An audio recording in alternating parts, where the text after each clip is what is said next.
And నమస్తే, welcome to Raja dairy farm. చూడండి, pure వ్యూ బూరి నెంబర్ 1 తొలిపడ్డ. వయసు కూడా ఎంత వయసుకి అద్దింది చూడండి. కొంచెం అనుకోము, ఇంకో ఒక 20 days టైం ఉంది. నెంబర్ 1 బూరి పడ్డ చూడండి. కర్నాల నుంచి వచ్చింది, కిందకిటం బుర్ర. ఈరోజు లోడ్లో వచ్చిందండి. మంచి క్వాలిటీ పడ్డ, ఎన్ని ముదురు కట్టింది.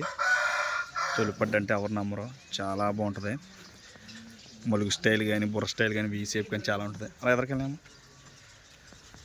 మన డైరీ ఫామ్లో ఎప్పుడు 30 నుంచి 40 ఉంటాయండి. మంచి క్వాలిటీ ఉంటాయి చూడండి. మిల్కింగ్ కూడా దీని తల్లి కెపాసిటీ వచ్చి 16 లీటర్లు తింది. మంచి ఒరిజినల్ బూరి అండి, మంచి పడ్డ. ఎవరికైనా ఇంట్రెస్ట్ ఉంటే రైట్లో నా నెంబర్ ఉంటే కాల్ చేయండి.